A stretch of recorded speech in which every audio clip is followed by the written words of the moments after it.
आपका कार्यक्रम कृषि दर्शन में। इस कार्यक्रम में हम मिलते हैं कृषि विशेषज्ञों से, जिनसे हमें मिलती है फल फसलों संबंधी जानकारी और साथ ही साथ कृषकों और बागवानों के लिए चला जा रही विभिन्न योजनाओं की जानकारी भी हमें मिलती है। ये जानकारी हमारे कृषक भाई बहनों को आर्थिक आत्मनिर्भरता की ओर लेके जाती है। आज कार्यक्रम में हम एक ऐसी ही योजना पर बात करने वाले हैं। कार्यक्रम में आज हम बात करेंगे दलहन बीज परियोजना पर। क्या है ये परियोजना और कैसे हमारे कृषक भाई बहन इससे आर्थिक लाभ प्राप्त कर सकते हैं, इस विषय पर अधिक जानकारी देने के लिए आज कार्यक्रम में हमारे साथ है कृषि विश्वविद्यालय पालनपुर से प्रधान वैज्ञानिक doctor BN Sinha. Doctor BN Sinha, आपका कार्यक्रम में बहुत बहुत स्वागत है। डॉक्टर सिन्हा, जिस तरह से आज हम दलहन बीज हब परियोजना पर बात करने वाले हैं, तो सबसे पहले तो इस परियोजना का जो नाम है दलहन, जिसमें हम दालों की बात कर रहे हैं, तो इसके बारे में जानना चाहूंगी कि क्या है ये योजना और आखिर इस योजना को शुरू करने की आवश्यकता क्यों पड़ी? हमारा देश वैसे तो कह सकते हैं कि खाद्यान्न फसलों में पूरी तरह से आत्मनिर्भर है, चाहे वो अन्न के उत्पादन में हो, दलहन में भी हो, तिलहन में भी हो। लेकिन दलहन में ऐसा देखा गया कि दलहन में जो हमारी उत्पादकता है दलहनी फसलों की, वो बहुत कम है। मतलब जो इसकी प्रोडक्टिविटी होनी चाहिए थी जिस किस्मों की, तो इसकी काफ़ी कम है। तो इसके लिए क्या किया गया कि किसानों को इसका कारण समझ में आया, वैज्ञानिकों को, कि ये जो किस्म है ये अपनी पूरी उत्पादकता क्यों नहीं दे पा रही है। या तो तकनीकी जानकारी किसान के पास नहीं है या बीज की उपलब्धता नहीं है। तो ये दो बातों को ध्यान में रख करके मतलब ये शुरू किया गया। तो दूसरी बात है इसमें, दूसरी बात जो है इसमें कि इसमें सीड का प्रोडक्शन करना, दलहनी फसलों को उसका वितरण करना, डेस्टिनेशन किसानों तक पहुंचनी भी चाहिए। हमने प्रोडक्शन तो कर दिया बट उसको पहुंचाना भी है और फिर उसको स्टोरेज भी करना, उसको मार्केटिंग भी करना, उसका विपणन भी करना, ताकि किसान को उसके बीच में फायदा हो। तो ये परियोजना सीड हब के नाम से शुरू हुई और ये 2016 में शुरू हुई। ये नेशनल फूड सिक्योरिटी मिशन, भारतीय खाद्यान्न जो कहते हैं ना कि सिक्योरिटी मिशन के अंतर्गत बहुत ऐसी परियोजना थी जिसमें दलहनी फसलों का हम बहुत ज़्यादा आयात कर रहे थे। अभी भी हम पल्सेस प्रोडक्शन में टॉप में है, लेकिन हम खपत में भी टॉप में है। तो हमें जो एक्स्ट्रा ज़रूरत पड़ती है हमें दूसरे देशों से मंगाना पड़ता है, खासकर अफ्रीकन कंट्री से। कुछ दालें ऐसे भी हैं जैसे जो हम अमेरिका को भी हम देते हैं और गल्फ कंट्री को देते हैं। तो ये सीड हब का मेन उद्देश्य था कि प्रोडक्टिविटी को वहाँ तक दिखाना जहाँ तक हम आयात ना करके निर्यात कर सकें। जी। तो केंद्र सरकार की ये योजना हम कह सकते हैं कि मुख्यतः इस बात पर शुरू की गई कि हम प्रोडक्टिविटी में हायर स्टैंडर्ड्स को पूरा कर सकें, जी, ताकि हमें आयात की ज़रूरत ना हो, हम निर्यात कर सकें। और इसमें एक मेन चीज़ था क्वालिटी बीज, कि क्वालिटी का भी ध्यान रखा गया था। बीज जो है ना किसानों, क्योंकि बीज आप सारी पैकेज और प्रैक्टिसेज आपने खेत में कर दिया, किसान सब कुछ करता है, बट अगर क्वालिटी सीड नहीं होगा, क्वालिटी सीड में होता है कि वो देखने में भी बढ़िया हो, मार्केटिंग में भी बढ़िया हो, डिजीज नहीं लगता हो, पेस्ट नहीं लगता हो, बीमारियों के प्रति थोड़ा सा उसमें रेजिस्टेंट पावर भी हो। तो इस तरह के जो किस्में थी उसको आइडेंटिफाई करना, फिर उसका मल्टीप्लिकेशन करना और फिर फार्मर को। बात की जाए जो ये योजना है, ये किस तरह से कार्य करती है, किस तरह से इसको आगे बढ़ाया जा रहा है? ये परियोजना एक्चुअली कृषि विश्वविद्यालय, जो देश भर में जितने भी कृषि विश्वविद्यालय हैं और कृषि विभाग, इन दोनों का डायरेक्ट इसमें इन्वॉल्वमेंट होता है। जैसे हिमाचल प्रदेश में हिमाचल का कृषि विभाग और हिमाचल का कृषि विज्ञान केंद्र ऊना, जिसको आइडेंटिफाई किया गया कि ये सीड हब पल्सेस यहाँ पे लाया गया। ये एक्चुअली ऐसा था कि फर्स्ट फेज जो शुरू हुआ था ये 2016 में, तो इसमें हर केवी के 150 केवी के आइडेंटिफाई किए गए कृषि विज्ञान केंद्र, ये पूरे देश में थे। हिमाचल में भी कृषि विज्ञान केंद्र को मौका मिला। तो चूंकि हिमाचल का वो एरिया जो ग्रोअर बेल्ट है, वहाँ पे पल्सेस का प्रोडक्शन काफ़ी अच्छे एरिया, मतलब काफ़ी बड़े स्तर पर की जाती है किसानों के द्वारा। तो वहाँ पे चना और उड़द का इसका सीड प्रोडक्शन के आइडेंटिफाई किया गया। इसमें सरकार जो है करीब 1 करोड़ एक मनी देती है जो किसान को से बीज बाई बैक करने के लिए, और 50 लाख इंफ्रास्ट्रक्चर को देती है। तो ये पूरा इंफ्रास्ट्रक्चर सीड हब के अंदर हर कृषि विज्ञान केंद्र में, जो 150 में बोल रहा हूँ ना, तो सभी कृषि विज्ञान केंद्र में इंफ्रास्ट्रक्चर तैयार किया गया। उस इंफ्रास्ट्रक्चर में एक अच्छा सा बिल्डिंग था जिसमें स्टोरेज था पल्सेस को स्टोर करने के लिए उनके बीज को, और दूसरा सोचना था कि जो हम सीड प्रोडक्शन करेंगे उसकी प्रोसेसिंग कैसे होगी, क्योंकि क्वालिटी सीड का मतलब ये है कि किसान प्रोड्यूस तो कर रहा है बट उसका ग्रेडिंग करना जरूरी है। तो उसमें 50 लाख रुपया वहाँ दिया गया और 1 करोड़ सीड मनी के रूप में दिया गया कि किसान को प्रमोट करेंगे, किसान प्रोड्यूस करेगा, फिर आपके पास आएगा, आपने उसको ग्रेडिंग करना है, ग्रेडिंग करके किसान चाहे तो इसको कृषि विज्ञान केंद्र इसको खरीद सकता है सीधा जो यूज है और इसको गवर्नमेंट इसको सप्लाई कर सकता है। बट इसमें इंस्पेक्शन बहुत जरूरी है, तो कृषि विभाग इसमें इंस्पेक्शन का काम करता है, क्योंकि फील्ड में इंस्पेक्शन की क्वालिटी सीड प्रोड्यूस हो रही है कि नहीं, क्योंकि इसमें गुणवत्ता मेंटेन करना, जैसे ब्रीडर सीड है वो उद्देश्य इसमें है, वो कृषि विश्वविद्यालय का ब्रीडर सीड बनाना बहुत कम क्वांटिटी में बनता है, सबसे अच्छी वैरायटी बनाई जाती है 2-2 किलो शुरुआत में, जिस वैसे तो न्यूक्लियर सीड बोलते हैं बट ब्रीडर सीड को हम लेके चलते हैं। उसके बाद फाउंडेशन सीड आता है थोड़ी ज़्यादा क्वांटिटी उसी वैरायटी में, फिर हम उसको सर्टिफाइड सीड बनाते हैं, वो बहुत बड़ी क्वांटिटी में फार्मर के फील्ड में करते हैं, फिर उसको हम लेकर के आते हैं सीड प्रोसेसिंग करते हैं, फिर हम फार्मर को देते हैं। तो ये एक प्रोसेस है, चेन है, प्रोडक्शन टू डिस्ट्रीब्यूशन।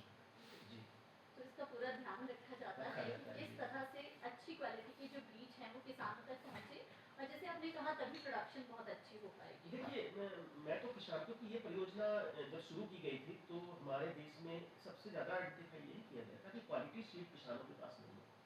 जैसे आपने थोड़ी देर पहले भी बोला था कि परंपरागत खेती या जैविक खेती की बात कई बार चलती है, आजकल बहुत चल रहा है इसकी बात, इसमें सीड आपका बड़ा रोल है।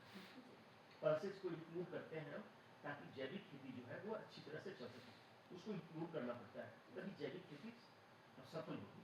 सिर्फ सब्जी लगा के नहीं होगा, उस क्रॉप रोटेशन में या क्रॉपिंग सीक्वेंस में आपको पल्सेस डालना ही पड़ेगा। जी। आपने जैसे जैविक खेती की सर बात की, तो थोड़ा सा उसके बारे में और जानना चाहेंगे कि आज के समय में हम देखते हैं किसान जो है वो जैविक खेती की ओर बहुत ज़्यादा आकर्षित हो रहे हैं, और हम अगर एनवायरनमेंट के हिसाब से भी देखें तो बहुत ज़्यादा इसे ये किया जा रहा है कि इसी को फॉलो किया जाए। जैविक खेती का मैं तो ये बोलूँगा किसानों को, जैविक खेती परंपरागत खेती है, इसको ज़्यादा कॉम्प्लिकेट मत समझे। जो हम परंपरागत में हम इसमें क्या एक्स्ट्रा क्या लेके आए, फर्टिलाइजर और पेस्टिसाइड, ये 2 चीज़ें हटा दीजिए, जैविक खेती हो गया, सिंपल चीज़ है वैसे। अब फर्टिलाइजर क्या है, फर्टिलाइजर तो चाहिए पौधों को, अगर आप जो रिकमेंडेड क्वांटिटी अगर वो दे रहे हैं तब तो ठीक था, लोगों ने जरूरत से ज़्यादा देना शुरू कर दिया। और पेस्टिसाइड ऐसा हो गया कि बहुत ज़्यादा क्वांटिटी, जरूरत नहीं थी तब भी स्प्रे करना शुरू कर दिया। ये 2-4 चीज़ें ऐसी थी कि परंपरागत खेती की तरफ हमें आने को मजबूर किया है कि इतना जहरीला सब कुछ हो गया। देखने में तो खूबसूरत प्रोड्यूस जरूर मार्केट में है, चाहे वो फूल हो, चाहे सब्जियां हो, चाहे फल हो, बट उसमें केमिकल का लोड बहुत ज़्यादा था। इतना लोड था कि हम अगर उसको खाते हैं तो हमारी जनरेशन को भी लॉन्ग टर्म में 10 साल 20 साल के बाद हमें कहीं ना कहीं कार्सिनोजेनिक चीज़ें पैदा होती है। हो सकता है हम कहते हैं कि हम कुछ भी नहीं करते हैं फिर भी हमें कैंसर क्यों होता है, इसी तरह से चाहिए। तो जैविक खेती तो हमारे लिए बहुत तो सर क्या हम ये कह सकते हैं कि जो दलहन फसलें हैं जी। उनमें इन चीज़ों का ध्यान रखा जा रहा है, जैसे आपने फर्टिलाइजर्स की बात की, तो अ, क्या इनकी कमी वहाँ पर है, एक हम अच्छा प्रोडक्ट लेके आ रहे हैं? इसमें मैं एक बात कहूँगा, दलहनी फसलों का को उगाने में एक सबसे बड़ा जो रोल है, मतलब इसका क्वालिटी है, वो है इसका, इसमें नाइट्रोजन इसके जड़ में होता है बैक्टीरिया, जो नाइट्रोजन को फिक्स करते हैं। मोस्टली चने में भी होता है, कई जैसे जिसमें नहीं होता है, मटर में भी होता है, उड़द में भी होता है, या आपका अरहर में भी होता है जिसको हम ट्यूबर बोलते हैं, तो ऐसे मसर में भी होता है। तो बहुत सारे ऐसे हैं जिसमें नेचुरल नाइट्रोजन फिक्स करने की उसमें बैक्टीरिया होते हैं। या फिर हम सीड को कल्चर से ट्रीट करते हैं तो जब हम ट्रीट करते हैं तो वो नाइट्रोजन की आवश्यकता नहीं होती। सबसे ज़्यादा हार्मफुल हमारे लिए यूरिया ही है, यूरिया की ज़रूरत नहीं पड़ती। बैरन लैंड जो बिल्कुल अनफर्टाइल लैंड है वहाँ भी आप दलहन फसलों को उगा सकते हैं। जहाँ पर जैसे आप कह लें कि यूरोपियन इथोपिया है या अफ्रीकन कंट्री है जहाँ पर बहुत ज़्यादा लैंड उतना फर्टाइल नहीं माना जाता है, उस क्षेत्र में भी दलहन का उत्पादन बहुत ज़्यादा होता है। तो दलहन को एक माना गया है कि अगर आपका कहीं कोई क्रॉप नहीं हो रहा है तो वहाँ पे दलहन लगा दीजिए तो होगा ही नहीं। ज़्यादा वाटर की रिक्वायरमेंट भी नहीं है और ज़्यादा फर्टिलाइजर की रिक्वायरमेंट नहीं है। जी। जो ये आपकी परियोजना है सर, दलहन सीड हब सीड हब जो है, जी। इसके अंतर्गत हम कौन कौन सी ऐसी किस्में हैं जिनका प्रोडक्शन किया जा रहा है, चाहे हम पूरे पूरे भारत की बात करें और हिमाचल की भी बात करें। हिमाचल में तो मैंने आपको बताया चना और उड़द को लिया गया है। इसके अलावा भी थोड़ी बहुत मात्रा में हम मटर का भी करते हैं और मूंग का भी करते हैं, खासकर गर्मी वाले मूंग। जी और पूरे भारतवर्ष में बात करें तो चना, मटर, उड़द, उसके बाद मटर और आपका तुअर जिसको अरहर बोलते हैं। उसके अलावा भी बहुत सारे हैं, जैसे आप कुल्थ भी बोल सकते हैं। कई जगह पे ऐसा है कि भी जैसे छत्तीसगढ़ वगैरह या आपका मध्य प्रदेश वगैरह का एरिया में उसका बहुत ज़्यादा उत्पादन होता है। तो कुछ जगह गैथाइरस भी है, जिसको हम खेसारी भी बोलते हैं, उसका भी उत्पादन किया जाता है। तो वैसे तो दलहनी फसलें हमारी राजमा भी है, जी बट ये ज़्यादा इंक्लूड इसमें भी नहीं किया गया। जी मोस्टली हमारे देश से जो दलहन फसलों को भेजा जाता है, निर्यात किया जाता है, वो चना और मसल भी है। जी डॉक्टर सिन्हा, जब भी कोई योजना शुरू की जाती है जी विभाग द्वारा तो बहुत हद तक इस बात का ध्यान रखा जाता है कि वो किसानों को आर्थिक रूप से समृद्धि दे। समृद्धि। तो क्या ये योजना भी उन्हें आर्थिक समृद्धि की ओर लेके जा रही है? इसमें एक पॉइंट मैं बोलूँगा, जी किसान को पैसा कैसे आता है? किसान को पैसा अपना प्रोड्यूस बेच के आता है, जी बस और कुछ भी नहीं है ना। चाहे वो दूध उत्पादन कर रहा हूँ, चाहे वो सब्जियां उगा रहा हूँ, चाहे वो मीट प्रोडक्शन और एग प्रोडक्शन, पोल्ट्री प्रोडक्शन, कुछ भी कर रहा हूँ, जी वेजिटेबल तो बेचेगा मार्केट में, तो पैसा आएगा उसको, और कोई सोर्स नहीं है उसके पास।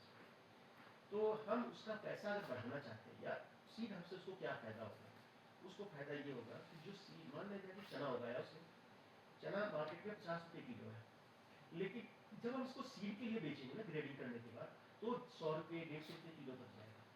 ये गवर्नमेंट की सभी क्वालिटी सीड में ग्रेडिंग होता है, पैकेजिंग होता है, फिर उसका डिस्ट्रीब्यूशन होता है, फिर उसकी स्टोरेज होती है, फिर टाइमली जहाँ पे पहुँचना चाहिए किसानों को, जिससे एग्रीकल्चर डिपार्टमेंट इसमें किट होते हैं, 1 किलो का, 2 किलो का, 5 किलो का प्रॉपर ब्रांडेड थैला बनाया जाता है और ये डिपार्टमेंट को बेचा जाता है। तो ये किसानों को उपलब्ध हो, तो किसानों को जो चीज़ का प्राइस मिल रहा था, अगर वो चना ही हुआ था तो 50 रुपये, अभी उसको मिल रहा है 150 रुपये, 120 रुपये, 140 रुपये, तो ये फायदा तो है। टू टाइम्स तो फायदा उसको हो ही जाता है। दूसरा बात, प्रोडक्टिविटी, क्वालिटी बीज मिलेगा। तो जो 1 हेक्टेयर से माने चने का प्रोडक्शन अगर 40 क्विंटल हो रहा है, तो इसलिए कि वो 60-70 क्विंटल भी हो सकता जी है। क्वालिटी बीज का फायदा होता है। जी तो उसे लाभ ही जी लाभ लाभ है। ही लाभ है किसान। जी, जब हम किसानों के आर्थिक लाभ की बात करते हैं तो हम देखते हैं कि बहुत सारा उनके पास ऐसा समय होता है जब उनके पास कोई काम की हम कह सकते हैं कमी हो जाती है, अलग अलग फसलें अलग अलग समय में होती हैं, तो ऐसे में क्रॉप रोटेशन की बात भी हम करते हैं। करते हैं। तो क्या दलहन जो बीज है इसके साथ साथ में, इस परियोजना के साथ साथ वो अतिरिक्त आमदनी भी प्राप्त कर सकते हैं? किसान देखिए, दलहन में जब हम ग्रो करते हैं तो दलहन का जो रहता है अतिरिक्त आमदनी, एक तो आमदनी मैंने बोला कि सीड के रूप में आपने बेचना है, जो किसान इससे जुड़ेंगे कैसे, पहले तो ये जुड़ना है, कृषि विज्ञान केंद्र से जुड़िए, कृषि विभाग से जुड़िए, फिर उनको बोलिए कि मैं सीड प्रोडक्शन करना चाहता हूँ, जी फिर आपको रास्ता बताएंगे, फिर वहाँ से आपने सीड प्रोडक्शन का पूरा रजिस्ट्रेशन वगैरह प्रॉपर होता है, जी फिर वो जितने एरिया लगाना चाहें वो लगाएंगे, जो प्रोड्यूस होगा वो कृषि विज्ञान केंद्र, वहाँ प्रोसेसिंग यूनिट बनी हुई है, 30-40 लाख की, उसको प्रोसेस करेगा, पैकेजिंग करेगा, सब कुछ करके देगा आपको, आपको खरीद मिलेगा। अगर आप चाहें कि कृषि विज्ञान केंद्र को ही बेच दें तो आप वहीं पर भी बेच सकते हैं। अगर छोटे किसान, सीमांत किसान जिसको हम बोलते हैं, वो एफपीओ बना करके, फार्मर जैसे फार्मर प्रोड्यूसर ऑर्गेनाइजेशन है दलहन फसलों के ऊपर, एक हब बना, एक ग्रुप बना लें आइसोलेशन में, और वो फिर वहाँ पे पर्टिकुलर कोई क्रॉप ले, जैसे चना ही उगाना है, मसल ही उगाना है, तो जो उसके बाद मूंग ही उगाना है या उड़द ही उगाना है, तो अपने एरिया के अनुसार उसका सीड वहाँ पे ग्रो करें, और जो सीड प्रोड्यूस हो जाए तो वो फिर अपने नज़दीक के कृषि विज्ञान केंद्र को दें, जो सीड आपको चल रही है। हाँ, ये जरूर है, ये अभी सारे केवीके को उपलब्ध नहीं है, अभी सिर्फ 750 केवीके हैं, उसमें से सिर्फ 150 केवीके को ये अपॉर्चुनिटी है, यानी कि 150 जिले को। तो भारतवर्ष में जितने जिले हैं उतने केवीके हैं, लेकिन अभी सिर्फ 150 जिलों को ये सुविधा मिल रही है। जी तो आने वाले समय में हम उम्मीद करते हैं कि हर केवीके में ये सुविधा उपलब्ध हो उपलब्ध होती जिससे है, कि हर किसी को लाभ मिल लाभ सके। डॉक्टर साहब, जैसे आपने किसानों की बात की कि जी वो इससे जुड़ सकते हैं जी। और इसके लिए कुछ स्टेप्स होंगे और साथ ही साथ कुछ दस्तावेजों की भी उन्हें ज़रूरत रहेगी, तो थोड़ा उसके बारे में भी बताएं। दस्तावेज तो ज़्यादा नहीं जरूरत पड़ता है, जमीन तो लैंड ऑब्वियसली आपके पास दो तरह की लैंड होती है, एक तो अपनी है, ओन लैंड है, और या आपने किसी से पर टाइम के लिए फॉर लीज पे लिया है, जी तो दोनों कंडीशन में आप कर सकते हैं। आप उनको बताना कि मैं इस जमीन 10 कनाल या 1 एकड़ 2 एकड़ में मैं दलहन लगाना चाहता हूँ और सीड प्रोडक्शन के लिए, क्योंकि जब सीड प्रोडक्शन की बात करेंगे तो वो साइंटिस्ट की निगरानी में होगा। वहाँ पे scientist time to time visit करेंगे, पहले बिजाई के समय, फिर बीट हफ्ता तो पूरी तरह से फैल जाता है, और जब बीच में अगर पौड़ लगने लगे, फलियाँ लगने लगे उस समय, और लास्ट में हार्वेस्टिंग के समय, तो इंस्पेक्शन जरूरी है। दूसरा आइसोलेशन डिस्टेंस, कौन सी वेराइटी ऐसी है, जैसे कि वैज्ञानिक खुद ही बताएंगे कि जो आप वेराइटी लगा रहे हो दूसरी वेराइटी से कितनी दूर होनी चाहिए, नहीं तो उसके क्रॉसिंग हो जाती है। तो फल सीजन कई ऐसे भी है जिसमें क्रॉसिंग हो जाती है, तो आइसोलेशन डिस्टेंस भी रखना पड़ता है। फर्टिलाइजर कितना देना है, रिकमेंडेड फर्टिलाइजर अगर आपने देना है, आपके मिट्टी का टेस्ट होगा, कितना फर्टिलाइजर आपने डालना है, कब डालना है, सीड का ट्रीटमेंट होगा, किससे, राइजोबियम वगैरह से, जो बैक्टीरिया उसके बीज को लगाने के समय तो ट्रीट करके जाएंगे। फिर उसके बाद लास्ट में जाकर के जब इसका प्रोड्यूस होगा तो उसको ग्रेडिंग के लिए बोलेगा कि इसको हार्वेस्टिंग करो, थ्रेशिंग करिए और सीधा केवीके को ग्रेडर में ले आइए। यहाँ पर आपको क्वालिटी सीड की जगह हो जाएगा, और जो A grade, B grade, C grade, A और बी को माना जाता है कि दोनों सीड के लिए उसका सीड टेस्टिंग होता है, वहीं पे उसका मॉइस्चर कंटेंट देखा जाता है, उसमें कितना मॉइस्चर है, और फिर उसको क्वालिटी सीड मान के कितना उसको मॉइस्चर उसको लाया जाता है, मतलब जैसे धूप में सुखा करके, फिर उसकी पैकेजिंग होती है, ब्रांडिंग होती है कि कौन एजेंसी इसको प्रोड्यूस कर रही है और इसका ग्रेड का नाम कितना है, कितना इसमें मिक्सचर है, तो ये सारा कुछ उसमें लिखा होता है। जी। जबकि सनहा, जब हम सीड परियोजना की बात करते हैं तो किसानों के मन में ये प्रश्न जरूर आता है कि ये योजना किन लोगों के लिए है। क्या सीमांत किसान या बड़े किसान, छोटे जो भी किसान हैं, सबके मन में ये प्रश्न जरूर उठता होगा कि ये योजना क्या किसी स्पेसिफिक लोगों के लिए है। तो इसके बारे में भी बताएं। मैं आपको बताऊँ, हिमाचल में आप जानते होंगे कि कनक गेहूँ की खेती बहुत ज़्यादा होती है, नीचे से लेकर के ऊपर क्षेत्रों तक होती है। लेकिन आप जानते हैं कि जो कुछ एरिया उधर है जहाँ वीट का सीड प्रोडक्शन किसान करता है, जो सीड बेचता है 20 रुपये किलो मार्केट में, वो वहाँ उनको खरीदा जाता है 50 रुपये किलो। इस तरह से कुछ होता है, डबल या ट्रिपल प्राइस होता है। तो मैं ये कहूँगा सीमांत किसान नहीं, दोनों किसानों के लिए, अगर आप बहुत बड़े किसान हैं, मान लें कि 50 एकड़ वाले हैं और आप चाहते हैं कि सीड प्रोडक्शन करें, आप जा सकते हैं बिल्कुल, मैं सीड प्रोडक्शन करना चाहता हूँ, बाईवेक सिस्टम है, इसीलिए एक मैंने बोला 1 करोड़ रुपया हर केवीके को दिया गया है। वो उनका एक अलग अकाउंट है, वो क्या करना है कि जैसे किसान मान लें कि 50 क्विंटल लाया है, क्वालिटी सीड उसमें से 30 क्विंटल निकला, बाकी 20 क्विंटल उसका लौट जाएगा, तो 30 क्विंटल का पैसा सरकार तुरंत दे देगी, केवीके दे देगा। बाकी वो 30 क्विंटल को अब केवीके कैसे बेचता है, डिस्ट्रीब्यूट करता है, तो वो जो सीड बनी है वो चला गया किसान को, जो पैसा 1 करोड़ था उसमें से, फिर जब वो बिकेगा, जैसे डिपार्टमेंट लेगा या कुछ लेगा, तो वहाँ से जो पैसा आएगा वो फिर उसी अकाउंट में जमा होगा। तो एक तरह से ये मल्टीप्लाई भी होता रहता है, और बाईबैक सिस्टम से किसान को तुरंत, जैसे बोलते हैं ना कि मतलब जैसे ही उसको बेचा, जैसा लोग किसान यही चाहता है कि जैसे मैं बेचूं सेम टाइम में मेरे को पैसा है, तो इसमें ये सुविधा है।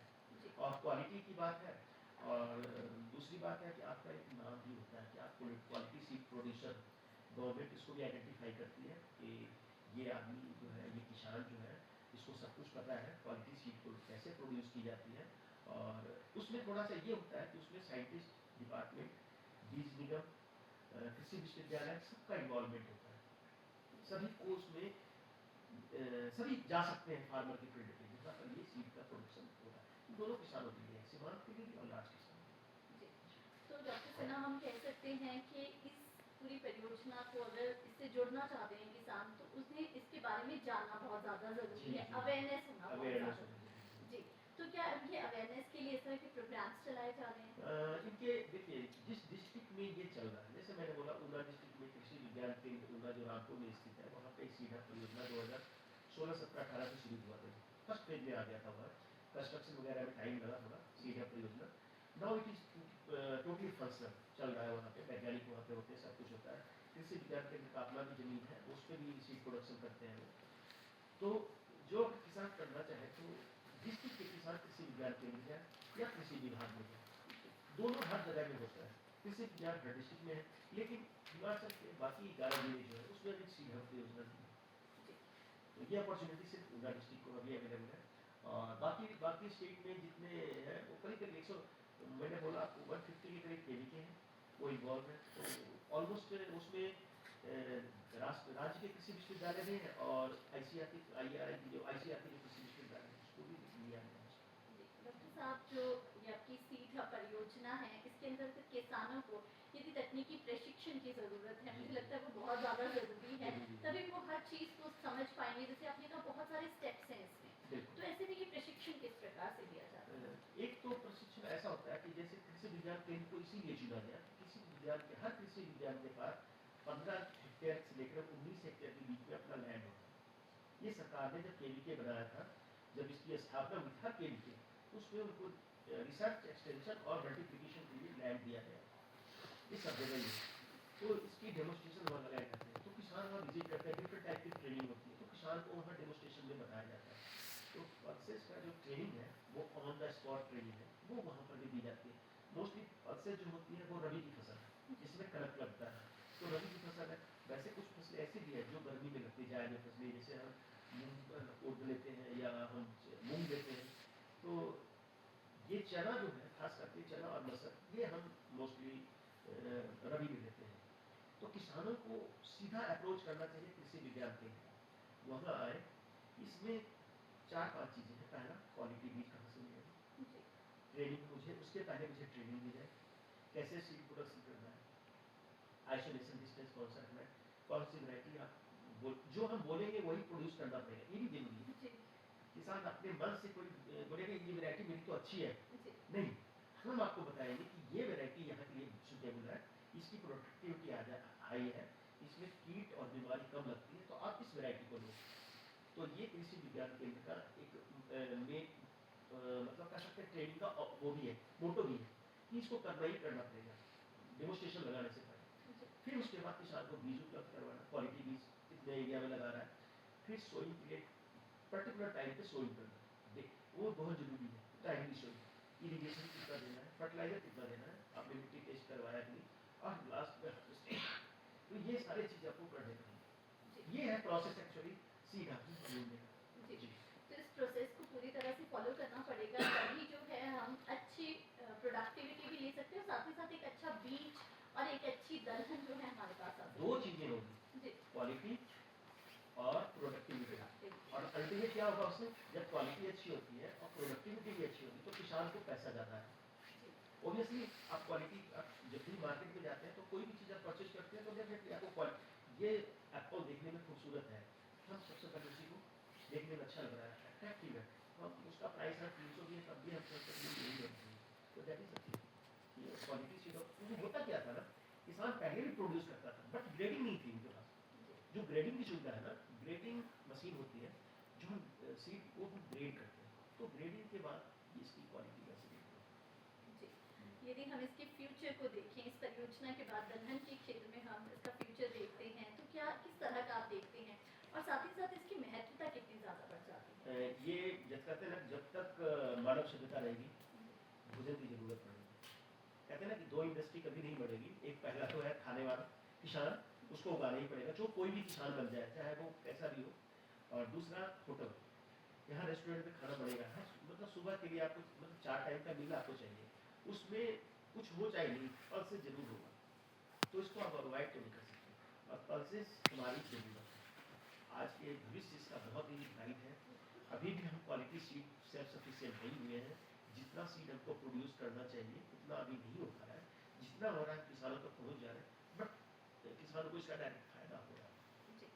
तो क्या कुछ संदेश देना चाहेंगे आप किसानों को कि किस तरह से वो इस योजना से जुड़े और ज़्यादा से ज़्यादा लाभ प्राप्त करें? किसान भाइयों, मैं तो अगर मैं हिमाचल की बात करूँ तो ऊना डिस्ट्रिक्ट के किसान अगर देख रहे हैं तो मैं उनको बोलूँगा कि कृषि जो सीधा परियोजना है, खासकर दलहन के ऊपर ही चालू की गई थी और ये पूरी तरह से चल रही है, तो आप सीड हब से जुड़ सकते हैं। जैसे आप वीट का सीड प्रोडक्शन करते हैं, वैसे आप दलहन फसलों का भी सीड प्रोडक्शन कर सकते हैं। बस आपको इसकी गाइडलाइंस को देखना पड़ेगा, वो आपको वहाँ के वैज्ञानिक आपको नज़दीक के कृषि विज्ञान केंद्र या जो भी है वो आपको बताएंगे। और मैं तो समझता हूँ कि किसानों को ये ऐसी फसल है ना जिसमें बहुत कम कॉस्ट ऑफ कल्टीवेशन है। सीड रेट थोड़ा सा ज़्यादा है, मैं मानता हूँ कि जैसे चना ये 40 किलो से लेकर के 100 कोई किलो पर हेक्टेयर तक लग जाता है, लेकिन एक चीज़ मानिए कि जो इसका जो वो बिकता भी बहुत, आप इसको स्टोर करके रख सकते हैं लॉन्ग टर्म, मतलब 6 महीने 8 महीने 10 महीने तक आप स्टोरेज भी कर सकते हैं। और जब सीड के लिए प्रोड्यूस करेंगे तो आप कृषि विज्ञान केंद्र को दीजिए, वहाँ ग्रेडिंग करवाइए, उनको पैकिंग कीजिए, पैसा लीजिए, घर जाइए। सो ईजी है, बट लोग इसका फायदा अभी नहीं, मैं ये नहीं कर रहा लोग फायदा नहीं, लोग चूज करते हैं। और किसी भी क्रॉप में क्रॉप रोटेशन बहुत जरूरी है, तो किसी भी क्रॉप रोटेशन में आप देखिए उसमें दलहन का जरूर इंट्रोड्यूस होगा। तो एक दलहनी फसल आप जरूर लीजिए किसी भी पूरे साल में, जो भी कोई क्रॉप लेते हैं एक दलहनी फसल, ताकि आपकी मिट्टी जो है वो उर्वरा शक्ति उसकी बनी रहे, फर्टाइल रहे और लंबे समय तक वो उत्पादन देते हैं। कहते हैं कि जिस खेत में दलहन उगाओगे ना, उस खेत में खाद अगले सीजन वाली क्रॉप को खाद देने की आवश्यकता नहीं है, ऐसा माना है। तो हम कह सकते हैं कि जो ये परियोजना है ये हर तरह से हमारे किसानों को आर्थिक लाभ की ओर लेके जाएगी। बिल्कुल बिल्कुल। डॉक्टर सिन्हा, आज आप कार्यक्रम में आए और इतनी महत्वपूर्ण जानकारी आपने सीड हब परियोजना के बारे में हमारे साथ साझा की,